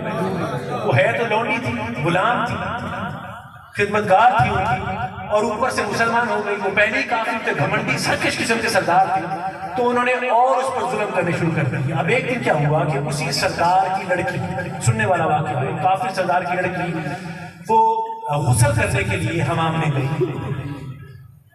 تو اس نے اپنا ہاتھ اٹھا کر اتار کر کے کھونٹی پر لٹکایا، کھونٹی پر لٹکایا۔ منشائے خداوندی کے تحت ایک چیل آئی اور وہ ہار وہاں سے اٹھا کر اڑ گئی۔ تو جو ہے وہ وہاں سے چیل ہاتھ اتار کر اڑ گئی۔ اب جس وقت وہ لڑکی باہر آئی تو اس نے شور مچا دیا کہ میرا بڑا قیمتی موتیوں کا ہار تھا، وہ غائب ہو گیا۔ تو جب سب سے تفتیش شروع ہوئی تو سب کی نظریں اس لونڈی پر گئی۔ اس نے کہا ہو نہ ہو اسی نے چوری کی ہے۔ کیوں؟ کیونکہ پہلے ہی وہ ظالم و گھمنڈی تھے، اوپر وہ اسلام بھی قبول کر چکی تھی۔ تو اس نے کہا ضرور اس نے یہ حرکت کی ہوگی، پہلے نہیں کیا، جب سے اسلام قبول کیا ہے تب سے یہ چورنی بن گئی ہے، یہ چوری کرتی ہے۔ معاذ اللہ حضور کے بارے میں بھی یہ کہا کہ جیسی ان کی تربیت تھی ویسے اس نے پائی ہے۔ حضور کو بھی برا بلا کہنے لگے معاذ اللہ، اور اس لونڈی کو بھی کہنے لگے کہ اسی نے چوری کی ہے۔ غرض کے صاحبان کی وقت اہل دینی، اگر میں اس عورت کی درد کی داستان آپ کے سامنے کھولوں نا تو خدا کی قسم میرا کلیجہ پھٹ جائے، میرا کلیجہ پھٹ جائے۔ میرے پاس الفاظ نہیں ہے کہ میں اپنی زبان پر لاؤں کہ اس عورت کے ساتھ مظلوم میرے مصطفیٰ کی عاشق کے رسول اس صحابیہ کے ساتھ کیا ظلم ہوا۔ اس کی تلاشی کی گئی، پھر اس کے سارے کپڑے اتارے گئے، اس کو پورا برہنہ کر دیا گیا۔ میں بہت سافٹ کر کے بیان کر رہا ہوں، سافٹ کیا تب بھی آپ توبہ توبہ کر رہے ہیں۔ حد یہ تھی کہ اس عورت کی شرمگاہ کی تلاشی لی کیونکہ ہاتھ تو نہیں چھپائی، یہ حدیث پاک ہے، اور وہ کچھ نہیں بول رہی، وہ چپ کھڑی ہے، اس کی توجہ صرف حضور کی طرف ہے۔ وہ میرے مصطفیٰ کے نام پر سارے مظالم برداشت کرتی ہے، اس کی عزت کی دھجیاں اڑائی گئی، اس کی عزت کو پامال کیا گیا، اور فقط وہ مصطفیٰ کے رخ انور کی طرف توجہ کر کے تصورات میں بیٹھی کہ حضور میں آپ کے لیے چپ ہوں، آپ کے نام کے تمغے مل رہے ہیں، میں ان کو سجا رہی ہوں اپنی۔ حضور سب کچھ قربان کر دیا آپ کے لیے، اپنی رضا آپ کو دے دی، اپنی عزت آپ کے لیے آپ کو قربان کر دی۔ اس عورت کے ساتھ جو ہوا میری زبان زیب نہیں دیتی کہ میں الفاظ چن چن کر آپ کی خدمت میں پیش کروں، حد جو تھی وہ میں نے بیان کر دیا۔ اب جب اس کی وہ تلاشی لے رہے تھے تو صاحبان جی وقت اسی لمحے وہ چیز دوبارہ نمودار ہوئی اور اس نے اوپر سے وہ ہار پھینک دیا۔ جب ہار پھینکا تو لوگوں کو وہ ہار ملا تو بڑے شرمندہ ہوئے اور پریشان بھی ہوئے کہ یہ کیا ماجرا ہوا، ناحق ہم نے اس کو زیر و خوار کیا اور اس کی عزت کی دھجیاں اڑا دی، اس کو برنا کر دیا، اس کی شرمگاہ تک پہنچ گئے۔ تو اب ان کو سمجھ نہیں آتی تھی کہ کیا بہانہ تلاش کریں۔ تو اس نے کہا اچھا چل چھوڑ دے، اتنی دیر خدمت کی ہے، ہمیں دھوکہ ہو گیا، غلطی ہو گئی۔ اس نے کہا مجھے تم سے کوئی لینا نہیں۔ اس نے کہا نہیں، ہمارا دل نہیں مانتا، تو کوئی ایسی بات بتا جسے ہم راضی ہو جائے، ہم مان سکیں کہ ہاں تو نے ہمیں معاف کر دیا۔ اب جو ہونا تھا وہ تو ہو گیا، اب کیا کر سکتے ہیں کہ تو بتا کہ ہم کیا کریں۔ تو اس عورت نے کہا تم نے جو کرنا تھا کر چکی، میری عزت میں جو دھجیاں اڑانے جو اڑا چکی، میری شرمگاہ تک تم پہنچ گئے۔ اب اگر کچھ کر سکتے ہو تو اتنا کہ جن کے لیے سب کچھ برداشت کیا ہے نا، مجھے ان کے پاس جانے دو، مجھے آزاد کر دو اور مجھے میرے آقا اور مولا کی خدمت میں جا کر اپنی باقی عمر گزار دیں۔ تو وہ جو ہے انہوں نے کہا، مشورہ کیا کہ چلو اگر اس طرح سے جان چھوٹتی ہے ہماری تو اسی طرح سے جان چھڑاتی ہے، چلو اس کو آزاد کر دو۔ اس لونڈی کو آزاد کر دیا گیا، آزاد کیا تو وہ سرکار انبیاء علیہ السلام کی خدمت میں حاضر ہوئی۔ اب جب مائی باپ سامنے ہونا تو بندہ سب کے آگے صبر کرے، برداشت کرتا رہتا ہے، لیکن جب ماں باپ سامنے آ جائیں تو کلیجہ پھٹ پڑتا ہے، کلیجہ پھٹ جاتا ہے۔ اور حضور سے بڑھ کر مائی باپ کون ہو سکتا ہے؟ وہ جیسے مصطفیٰ کریم کی بارگاہ گئی تو حضور کے قدموں میں گر گئی اور زاروں کو رونا شروع کر دیا، کیونکہ اب سارے مقصد مل چکے ہیں۔ اے تن میرا ککی ہو گئی تے میں زلف محبوب دیوانا، پوش میرے دی بن گئی تے میں یار دے پیری آن، جے سونا میرے دکھ وچ راضی تے میں سکھ کو چل دے پاواں، غلام فریدہ جے مل جائے سونا تے رو رو ہار سنا۔ اب تو حضور آ گئے ہیں، اب تو حال سنانے کا وقت ہے. تو پھٹ پڑی کہ حضور میرے ساتھ کیا ہوا. مصطفیٰ شفقت کا ہاتھ پھیرتے ہیں، سر پر پیار دیتے ہیں، تسلی دیتے ہیں، اس کے اندرونی روحانی زخموں پر مرہم لگاتے ہیں اور حضور کا دست شفقت اثر کرتا چلا جاتا ہے. فرماتی ہے تجھے پریشان ہو کی ضرورت نہیں، اب تو میرے پاس رہے، تو میرے پاس رہے، تو نے گھبرانا نہیں، تو نے پریشان نہیں ہونا، اب تو میرے پاس رہا، تو میری مومنہ ہے، تو میری خاص عاشق رسول ہے اور میں ہی تیرا کا مولا ہوں. اب صاحبان جی وقار وہ مصطفیٰ کے پاس کچھ نہیں کرتی تھی، بس حضور کے پاس رہتی تھی. اس کا طریقہ کیا ہوتا تھا؟ کبھی ایک ام المومنین کے پاس، کبھی دوسری کے پاس، کبھی تیسری کے پاس، کبھی چوتھی کے پاس، ایسے جا کر خدمتیں کرتی تھی. اس نے کچھ عربی کے شعر بھی بنا رکھے، حدیث کی کتابوں میں ہے. لبے لباب اس کا یہ ہے کہ ہائے وہ ہار، ہائے وہ ہار کہ جو میری شرمگاہ تک پہنچا اور پھر مجھے مصطفیٰ کے پاس لے گیا. اس کا لبے لباب یہ ہے اور اشعار کا ترجمہ یہ ہے. میں نے بڑا اختصار سے بیان کرنا، بڑی بہت لمبی کو اشعار ہے. خلاصہ یہ کہ ہائے وہ ہار جو میرے نصیبوں کو میری شرمگاہ تک لے آیا اور وہاں سے مجھے مصطفیٰ کے پاس لے آیا. اب جب انعام مل گیا حضور کی زیارت تو سب تک اسے بھول چکے تھے، لیکن پھر بھی وہ کبھی کبھی دکھی ہوتی تو یہ شعر پڑھا کرتی تھی. ایک دن حضرت عائشہ صدیقہ رضی اللہ تعالی توجہ ہے آپ کی، ان کی خدمت میں بیٹھی تھی اور بیٹھ کر اس نے یہی شعر پڑھنے شروع کر دیے. تو جناب عائشہ صدیقہ فرماتی ہے تو کیا ہر وقت یہ ہار ہار ہار کا قصہ لے کے بیٹھی ہوتی ہے، یہ کیا ہر وقت کرتی رہتی ہے؟ تو اس نے پھر جناب عائشہ صدیقہ کو اول سے لے کر آخر تک ساری کہانی سنائی کہ میرے ساتھ کیا. عائشہ صدیقہ کا دل بھی گم ہو گیا، وہ بھی گریہ کرنے لگی، رونے لگی. ان کے پیاس سنا تھا. انہوں نے کہا اس لونڈی کو کہ اب تمہیں کہیں جانے کی ضرورت نہیں ہے، تو میرے پاس ہی رہا، اب تجھے کسی اور کے پاس جانے کی ضرورت نہیں ہے، بس میں نے تجھے اپنے پاس رکھ دیا ہے، تو اب کسی اور کے پاس نہیں جائے گی. تو اب وہ جناب عائشہ صدیقہ کے پاس رہ کر ان کی خدمت کرتی تھی. صاحبان جی کا کچھ عرصہ ہوا، سننا ذرا سنیے گا وسیلے پہ گفتگو میں. کچھ عرصہ ہوا اس عاشق رسول لونڈی کا وصال ہو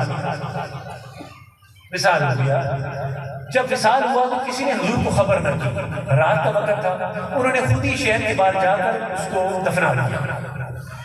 3 دن کا عرصہ گزر گیا، کسی نے حضور کو نہیں بتایا کہ حضور کے آرام میں خلل آئے. اس نے حضور رات بعد میں بھول گئے بتانا.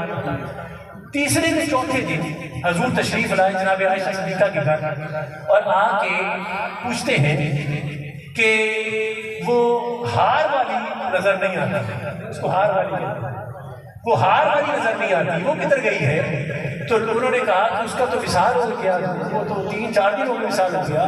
تو حضور بڑے غضبناک ہوئے، مصطفیٰ کی رگے عاشقیت پھول گئی. کہا میری عاشق رسول کا وصال ہو گیا، تم نے مجھے بتایا بھی نہیں، مجھے بے خبر رکھا تم نے، مجھے بتایا کیوں نہیں کہ میری عاشق رسول وہ لونڈی گزر گئی ہے؟ تو انہوں نے کہا یا رسول اللہ معافی چاہتے ہیں، آپ آرام فرما رہے تھے تو ہم نے گستاخی سمجھی کہ آپ کے آرام میں خلل نہ پڑ جائے، اس لیے ہم نے بات نہیں بتایا. ہم نے باقاعدہ اس کا جنازہ کر کے اس کو دفنا کے آئے ہیں. حضور یہ سب سننے کے باوجود غضبناک ہوئے. کہا تمہاری جرأت کیسے ہوئی اس کو مجھ سے پوچھے بغیر دفنانے کی؟ وہ میری تھی، وہ سب کچھ چھوڑ کر میرے لیے آئی تھی، سب کچھ میرے لیے قربان کیا اور مجھے پوچھے بغیر تم نے دفنا دیا اس کو. حضور علیہ السلام نے تمام جلیل القدر صاحب کو اکٹھا کیا. ابو بکر آ جاؤ، عمر آ جاؤ، عثمان آ جاؤ، علی آ جاؤ، سہیل آ جاؤ، سلمان آ جاؤ، ابو ذر آ جاؤ، مقداد آ جاؤ، بلال آ جاؤ، سب آ جاؤ. حضور نے سب کو اکٹھا کیا. اکٹھا کر کے مصطفیٰ کریم اس لونڈی کی قبر پر گئے، اس خادمہ کی اپنے عاشق رسول کی بولیے قبر پر گئے. اور حضور نے قبر کے سامنے کھڑے ہوئے ایسے اور پیچھے صحابہ کرام کی صفیں لگوائیں اور حضور نے وہ بیوی جو 4 دن سے فوت ہوتا قبر میں جا چکی ہے، حضور نے اس کا دوبارہ جنازہ پڑھایا. حضور نے اس کا بولیے حدیث پاک ہے، حضور نے اس کا دوبارہ 4 دن ہو گئے فوت ہو گئی ہے، جنازہ بھی ہو چکا، دفن ہو چکی ہے، لیکن حضور نے کہا نہیں وہ میری تھی، دنیا میں بھی میری تھی، آخرت میں بھی میری ہے۔ حضور گئے قبر پہ جا کے کھڑے ہوئے، جلیل القدر صحابہ کرام کو سلوٹی کی قبر پر پیش کر دیا، اور پھر حضور نے جماعت فرمائی اور اس کا نماز جنازہ ادا فرمایا۔ بعد میں خطاب فرماتے صحابہ کرام کو، مدینے والوں سنو، اگر کوئی میرا خادم، میرا عاشق اگر گزر جائے تو اس کی خبر مجھے فوراً دیا کرو، مجھے بتایا کرو، مجھے پوچھے بغیر اسے دفنایا نہ کرو۔ حضور فرماتے ہیں تمہاری قبروں میں اندھیرا ہوتا ہے، جب میں دعا کرتا ہوں تو تمہاری قبروں میں نور آ جاتا ہے۔ تمہاری قبروں میں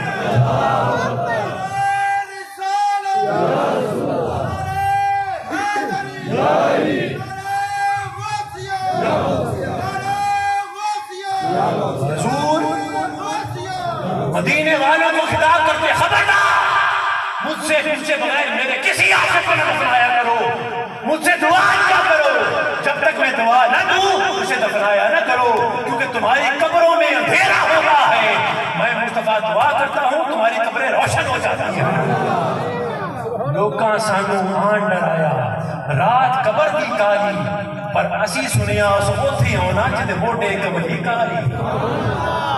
کتنی پیاری بات کی اور سادہ سے انداز میں کی، تو تمہاری زندگیوں میں اندھیرا، تمہاری قبروں میں اندھیرا ہوتا ہے، میں آیا تھا تو تمہاری زندگیوں میں نور آیا، اس لیے میں دعا کروں گا تو تمہاری قبروں میں بھی نور آ جائے۔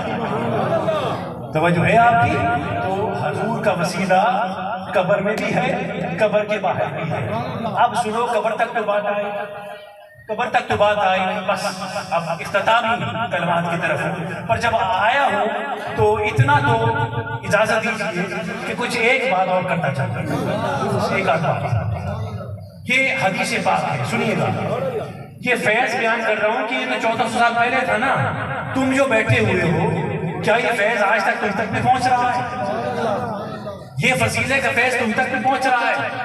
سنو، امام مالک کی حدیث ہے، معاذ بن جبل صحابی رسول رضی اللہ تعالیٰ عنہ اس کو روایت کرتے ہیں، موطا کی حدیث، موطا کے امام مالک اس کو فرماتے ہیں معاذ بن جبل کے بارے سے کہ غزوہ تبوک کا ذکر کرتے ہیں، غزوہ تبوک کا جو کیسر کی فوج کے خلاف جو جنگ لڑی گئی تھی، یہ مدینے سے کس طرف ہے؟ شمال کی طرف، آلموسٹ 778 کلومیٹر، 778 کلومیٹر مدینے سے شمال کی طرف تبوک ہے۔ جو لوگ سعودیہ میں رہتے ہیں وہ جانتے ہوں گے تبوک، ٹھیک؟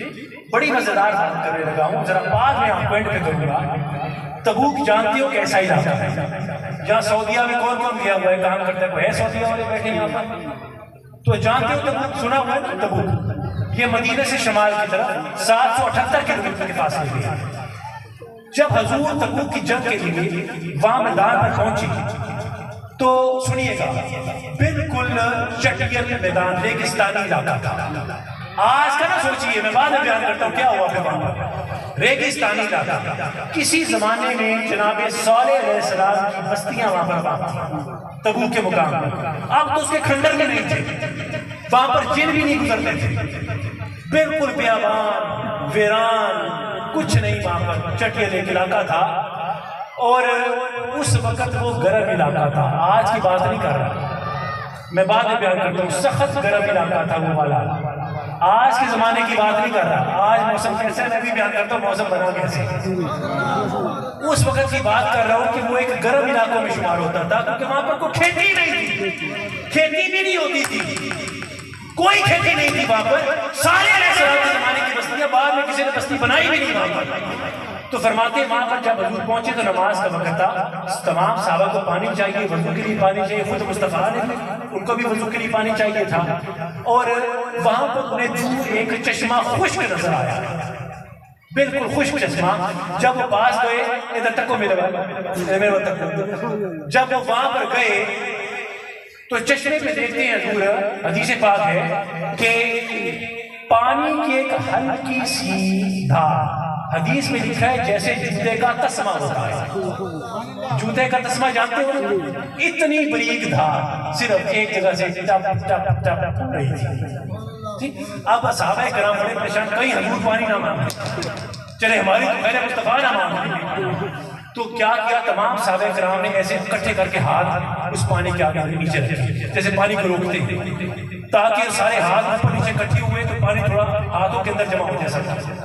اب جب پانی اکٹھا ہوا تو پیغام بھیجا، حضور اب پانی وہاں تک نہیں جا سکتے، آپ یہاں پر تشریف لے آئیں۔ حضور اس خشک چشمے پہ گئے، صحابہ کرام نے تھوڑا سا پانی جمع کیا، حضور نے اپنے ہاتھ دھوئے اور اپنا چہرہ ہلکا سا دھویا، اور وہ پانی حضور نے واپس چشمے میں پھینک دیا۔ سن رہے ہیں؟ ہاتھوں کو دھویا، چہرے پہ ملا، اور حضور نے وہ پانی واپس تھوڑا جو جوتے کے تسمے کے برابر تھا اس کو واپس چشمے میں ڈال دیا۔ حدیث ہے تمام صحابہ کرام کی موجودگی کے اندر ان کے دیکھتے دیکھتے وہ چشمہ بھر گیا۔ وہ چشمہ بولیے آج تک بھرا ہوا ہے، آج تک بھرا ہوا ہے۔ صحابہ کرام کی سواریوں نے پانی پیا، انہوں نے پانی پیا، وضو کیا، تازہ دم ہو گئے سارے۔ اب آگے سنیے، اس کے بعد امام ابن اسحاق مزید اضافہ فرماتے ہیں کہ جب یہ واقعہ ہو گیا تو حضور نے آواز دی، معاذ بن جبل کو، معاذ بات سن، اگر اللہ تجھے عمر دے، اگر اللہ تجھے، یعنی تیری اتنی عمر ہو، اتنی اگر اللہ تجھے عمر دے تو تو وہ وقت دیکھے گا کہ آج جو میں نے چشمے میں پانی پھینکا ہے یہاں کچھ نہیں ہے۔ ایک وقت ہوگا کہ اس پانی کی برکت سے یہاں پر باغ ہی باغ ہوں گے۔ نعرہ تکبیر، نعرہ رسالت، نعرہ حیدری۔ ایک وقت آئے گا جب یہاں پر بولیے، سب بولیے باغ ہی باغ ہوں گے۔ میرے سنیو جو سعودی عرب جا کے دیکھیں جنرل تبوک کو، اس وقت گرم علاقہ تھا، ٹیمپریچر 50 ڈگریز کو چھوتا تھا 1400 سال پہلے۔ آج تبوک جا کے دیکھو، تبوک ایسے ٹھنڈا ہو گیا ہے جیسے بڑی ٹھنڈا، اتنا ٹھنڈا ہو گیا تبوک جیسے بڑی ٹھنڈا ہے۔ وہاں پر زراعت اتنی بڑھ چکی ہے کہ پوری سعودی عرب کی زراعت کا دار و مدار صرف تبوک پر ہے۔ کسی ماہر نے زراعت کا کوئی کمال نہیں، کسی نے کوئی ایکسپیریمنٹ نہیں کیا زمین پر، صرف مصطفیٰ کے پانی کی برکت سے وہاں پر کھیتی آباد ہو گئی۔ وہاں پر ہر طرح کا پھل، کھجورے، وہاں کی گندم، وہاں کے پھل، وہاں کا اناج، سب کچھ وہاں پر سعودیہ کے اندر سپلائی ہوتا ہے، وہاں سے سپلائی ہوتا ہے۔ تبوک کی کھجور مشہور ہے، تبوک کی بولیے باغ ہی باغ ہے، کچھ نہیں تھا، باغ ہی باغ ہے۔ اور سعودی عرب کی پوری جی ڈی پی کے اندر جو ان کی جی ڈی پی ہے زراعت کی، اس کے اندر جتنا کا جتنا دار و مدار ہے زراعت کا، وہ سارا کا سارا تبوک پر ہے۔ تبوک نہ ہونا تو سعودی عرب کی زراعت بیٹھ ہے، اگر تبوک نہ ہو اس وقت تو سعودی عرب کی بولیے زراعت بیٹھ جائے۔ دوسرے ملکوں تک، بیرون ملک تک، امریکہ، یورپ تک تبوک کی کھجوریں جاتی ہیں۔ کس کا اثر ہے؟ مصطفیٰ نے وہ پانی کو چہرے پہ مل کے پھینک دیا، جو مل کے پھینک دیا اس کا اثر ہے کہ جو گرم علاقہ تھا ٹھنڈا ہو گیا، جو ایک بے آب و گیا زمین تھی وہ باغ سے بھر گئی، وہاں کی زراعت مشہور ہو گئی۔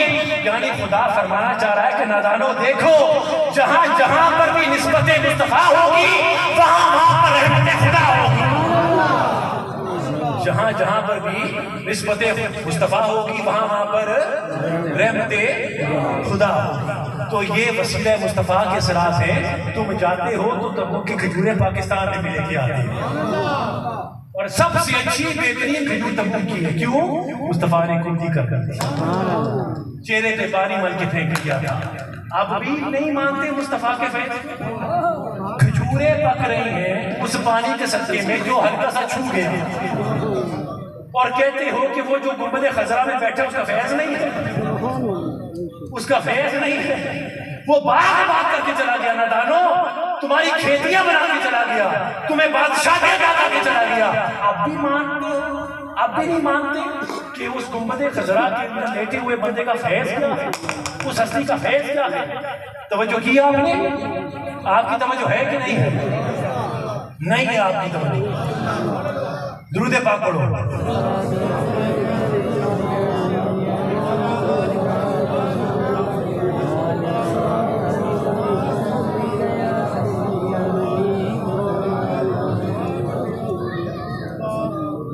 میرے پاس کہنے کے لیے بہت کچھ ہے. وفد صدا، وفد صدا سنا کیسے ہوتا ہے؟ آج نا میں ہی ہوں، گھڑی بھی میرے چہرے پہ ہے اور اب جمعہ بھی میرے پیچھے ہی ہے. جو کرنا ہے کرنا ہے.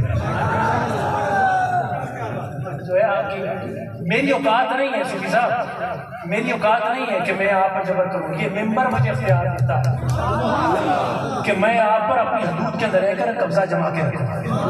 یہ اختیار ہے اس ممبر پر. اس پہ جو بھی بیٹھے گا اس کے پاس یہ اختیار ہوتا ہے. توجہ ہے آپ کی. وقت صدا کیسے؟ سواد دال الف حمزہ صدا. وفد صدا یہ وہ قبیلہ ہے جو سن 8 ہجری کے آخر میں آ کر مسلمان ہوا تھا.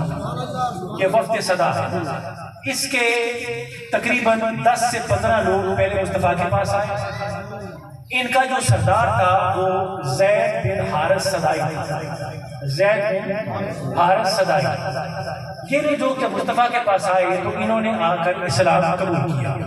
ٹھیک بولیے. سعد بن عبادہ صحابی رسول تھے، ان کو خدمت میں معمول کیا کہ آپ ان کی خدمت کریں. سنیے گا، جب یہ لوگ رخصت ہو کے واپس گئے تو ان کے علاقے میں اسلام عام ہو گیا. صدا جو 200 کوہ کے پاس رہتے تھے، بہت دور تھا، وہاں پر اسلام سننا پلیز سننا، یہ اسلام وہاں پر عام ہو گیا. جب یہ لوگ مصطفیٰ سے فارغ ہوئے تھے نا، تو جو ہے جب یہ حضور سے فارغ ہوئے جانے لگے تھے وہ 10 سے 15 لوگ، تو زید بن حارث صدائی حضور کے پاس آیا تھا. حضور گستاخی کی معافی، ایک بات کرنا چاہتا تھا. انہوں نے کہا کہ تو کہا حضور ہمارا علاقہ نا ابھی نیا نو مسلم ہو رہا ہے، لوگ پرانی تہمات کا شکار ہیں، بتوں سے ایسی کو غریب فرمائشیں کرتے تھے اور پھر چاہتے تھے کہ ایک غیر فطری چیز ہو جائے تو کرامات کیا. تو حضور ہم چاہتے ہیں کہ آپ کچھ ایسا کر دیں کہ وہ کچے ذہن جو ہے پکے ہو جائیں، کچھ ایسا کر دیں تاکہ یہ ایمان جو ہے ان کا اسلام پر مضبوط ہو جائے اور وہ آپ کے غلام بن جائے اور دل سے بن جائے. کچھ ایسا کرتے ہیں. حضور نے پوچھا تو بتا زید بن حارث صدائی میں کیا کروں، تو ہی بتا. تو اس نے کہا حضور ہمارے پاس ایک کنواں ہے جو سارا سال خشک رہتا ہے، کبھی جب برسات آتی ہے بارش کا پانی اکٹھا ہوتا ہے تو کبھی بھرتا ہے، آگے پیچھے ہمیشہ خشک رہتا ہے، ہمارے پاس پانی نہیں ہوتا، ہماری ضروریات کے لیے صرف وہ کنواں ہے ہمارے پاس. آپ دعا کیجئے کہ وہ ہمیشہ بھرا رہے، روک دیجئے اور ہماری ضرورت پوری ہوتی رہے. سننا، حضور نے کہا جا زید باہر جا، مرضی کے 7 کنکر اٹھا کے لے. یہ پتھر نہیں ہوتے عام بڑے ہوئے، چھوٹی چھوٹی کنکریاں مرضی کی، میں نہیں کہتا جو مرضی اٹھا کے لے. وہ باہر گیا، مرضی کے 7 کنکر اٹھائے، حضور کے پاس لائے، ایسے پکڑے تھے. میرے ہاتھوں کی طرف دیکھنا چاہتے ہیں، یہ ہاتھ ہے زید بن حارث کا، یہ ہاتھ ہے مصطفیٰ کا. اس نے ایسے ہاتھ دیے، ایسے پتھر رکھے حضور کے ہاتھ اور حضور نے ایسے واپس اس کے ہاتھ میں دیے. آپ سے کوشچن ہے، بتاؤ کتنی دیر کے لیے حضور کے ہاتھ لگے ہوں گے؟ ایسے سے ایسے کر دیا تو کتنی دیر لگے؟ 1 سیکنڈ، چلے 2 سیکنڈ، چلو 3 سیکنڈ، ٹھیک اتنے ہی لگے اور واپس چلے جائے. حضور کیا کروں؟ جا کر کنویں کے پاس لے جاؤ جو 200 میل کے فاصلے پر ہے. میں نے ہاتھ لگا دیا 3 سیکنڈ کے لیے. اب جا کر ان کنکروں پر پڑھی اللہ اللہ اور کنویں میں پھینکنا چاہیے، اللہ اللہ کنویں میں پھینکنا چاہیے. یہ حدیث ہے اور ذات المال کی حدیث ہے، طبقات ابن سعد کے اندر جو ہے آپ کی. یہ نہیں غیر مقدمہ کی کتابیں ہیں.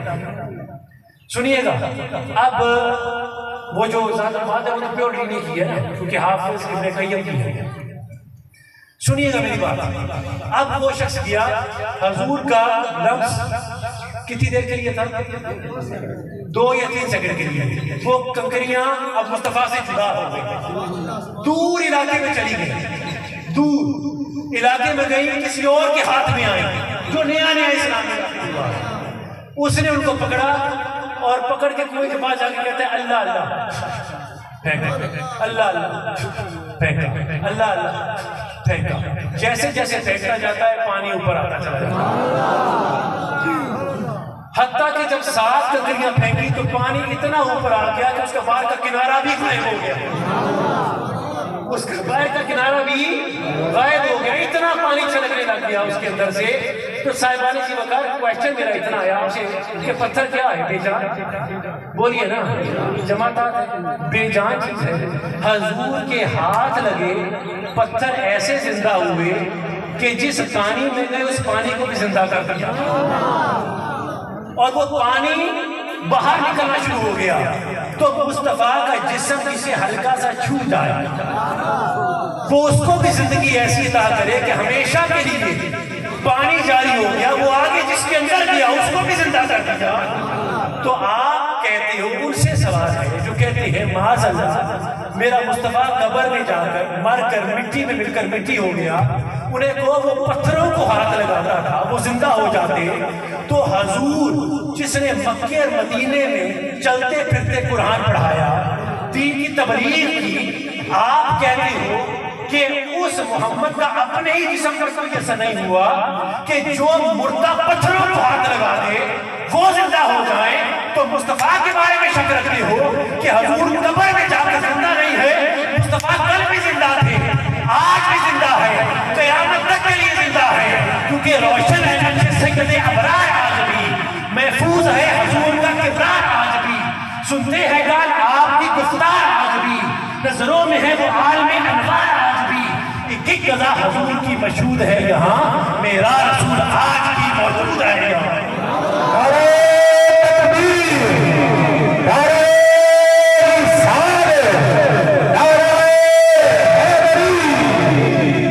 میرا رسول آج بھی، میرا رسول آج بھی، میرا رسول آج بھی، میرا رسول آج بھی، میرا رسول آج بھی، میرا رسول آج بھی، میرا رسول کل بھی زندہ تھا، آج بھی زندہ ہے اور قیامت تک کے لیے زندہ ہے.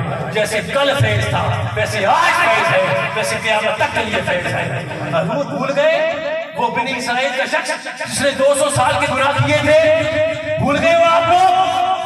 وہ موسیٰ علیہ السلام کے دور کا شخص بنی اسرائیل کا 200 سال کے گناہ کیے، جب مرا تو کیا کہا لوگوں نے؟ اٹھا کے پھینکو، بڑا خبیث انسان تھا، باہر پھینکو ڈبے پہ جا کر، سور کھائیں گدھ کھائیں اس کو، کوئی اس نے جنازہ نہ پڑھائے.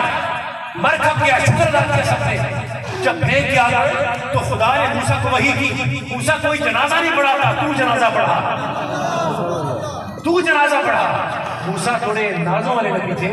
کہا خدا 200 سال تک تیری نافرمانی، 200 سال تک میری نافرمانی، میں کیوں جنازہ پڑھاؤں؟ خدا کو جلال آیا. کہا تو ہوتا کون ہے سوال کرنے والا؟ تو ہوتا کون ہے سوال کرنے والی؟ ڈر گئے. انہوں نے کہا میرے پروردگارا میں فقط یہ جاننا چاہتا ہوں کہ اتنی زیادہ گستاخی کی اس نے تیری لیے، تیری کتاب کے لیے، میرے لیے، اور باوجود اس کے تو کہتا ہے کہ اس کا جنازہ پڑھو. کیا عذاب ہے؟ کچھ تو ہوگا جس کی بنا پر کہتا ہے کہ میں اس کا جنازہ پڑھاؤں. حضور میرے پروردگار وہ کیا ادا ہے؟ تو آگے سے خدا پروردگار فرماتے ہیں کہ ہاں موسیٰ مانا کہ 200 سال تک تیرا نافرمان، 200 سال تک میرا نافرمان رہا، لیکن جب وہ تیری کتاب کھولتا تھا، غلطی سے کبھی کھول کے دیکھتا تھا تو اس میں میرے حبیب احمد مرسل نبی آخر الزمان کا نام نامی آتا تھا. تو یہ نام محمد کو اٹھا کر چوم لیتا تھا. مجھے اس کی ادا اتنی پسند آئی کہ میں نے اپنے حبیب کی اس محبت کے لیے اس کے 200 سال کے گناہ معاف کر دیے. یعنی خوب نام محمد ہے مومنوں، جس میں نقطہ بھی رب کو گوارا نہیں. خود خدا نے نبی سے یہ فرما دیا جو تمہارا نہیں وہ ہمارا، جو تمہارا نہیں وہ، جو تمہارا نہیں وہ، جو تمہارا نہیں وہ، جو تمہارا نہیں وہ، جو تمہارا نہیں وہ، جو تمہارا نہیں وہ ہمارا.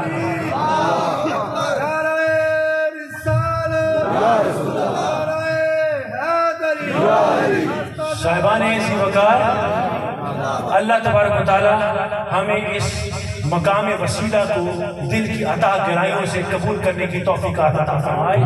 وما علینا الا البلاغ وصلی اللہ تعالی علی رسول خیر خلقہ محمد و آلہ وصحبہ اجمعین. بعد میں سنتیں پڑھنی ہیں، سنتیں ادا فرمائیں.